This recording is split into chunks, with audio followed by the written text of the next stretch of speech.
c'est exactement... donc on va dire que la zombification se personnalise à l'image d'un caméléon. Elle prend la couleur de l'endroit où elle se trouve. Et chaque pays connaît ces choses-là.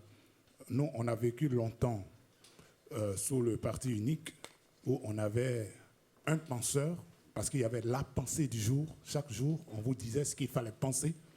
Voilà, la pensée du jour que tout le monde devait se réapproprier. Aujourd'hui, on pensait qu'avec le multipartisme, on serait passé à autre chose. Mais c'est totalement faux. Moi, je suis étonné de voir ceux qui lisent toujours l'actualité ivoirienne sous l'œil pro-Gbagbo ou pro-Ouattara. Mais les pro-Côte d'Ivoire sont où? Les pro-Côte d'Ivoire sont où? Parce que moi, je ne me reconnais ni en Gbagbo ni en Ouattara. Obliger les gens à choisir entre la peste et le choléra, ce n'est pas toujours ce qu'il faut. Et ce qui se passe, c'est que sous Gbagbo, lui, il parlait du feu qui est tombé du ciel. Moi, je pensais que c'était une image.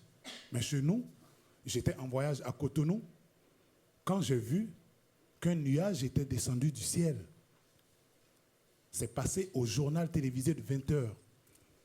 On était en pleine crise et le journal a fait un reportage sur un nuage qui est descendu du ciel pour venir attester donc que Gbagbo était envoyé de Dieu. Mais ce n'est pas en 1950, c'est en 2011. Il y a une femme qui a préparé une sauce et la sauce aurait formé un cœur pour dire que Gbagbo est le choix. Aujourd'hui, vous allez à Abidjan, il y a des gens qui ont le portrait de Ouattara. C'est à peine s'ils ne font pas leur prière devant le portrait de Ouattara. Comment vous voulez que ces choses-là changent? Mais les gens ont mis des années pour installer un système. En informatique, on apprend qu'avant d'installer un antivirus, il faut désinstaller l'ancien. La désinstallation prend du temps parce que pendant des années, les gens se sont évertués à installer ces choses-là dans l'esprit de nos compatriotes. Au temps du président Houphouët, il était interdit de dire du mal de lui parce il paraît qu'il entendait tout ce qu'on dit. Qu'il avait des espions partout. Et donc, même quand on parlait d'Houphouët, qu'on était à deux dans la chambre, on chuchotait. Mais c'est ça la zombification. Les gens sont zombifiés et rien ne peut se faire de façon brusque. Il faut désinstaller. Il faut désinstaller ce système de zombification avant même de commencer, un peu comme dans le mythe de la caverne. Voilà. Avant même de leur apprendre autre chose, il faut désinstaller tout ce qu'on a mis dans leur tête pour qu'ils ne puissent même pas avoir la réflexion.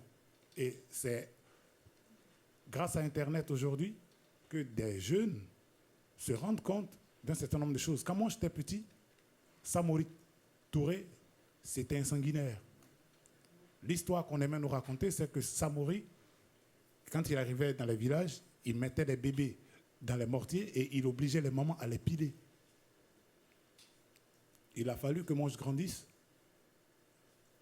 que je fasse mes propres recherches pour savoir qui était Samori Touré. Je lui ai même dédié une chanson pour lui dire qu'ils ont dit du mal de toi, mais ils savent et nous savons que tu n'es pas ce qu'ils disent. Les Africains doivent, à l'image peut-être des Indiens d'Amérique, écrire leur propre western. Parce que quand on regarde les westerns, les envahisseurs, c'est les Indiens. Mais il n'y a pas de réalisateur indien. Du coup, comme le disait le sage, tant que les lions n'auront pas leur compteur, les histoires de chasse vanteront les mérites des chasseurs. Voilà, merci.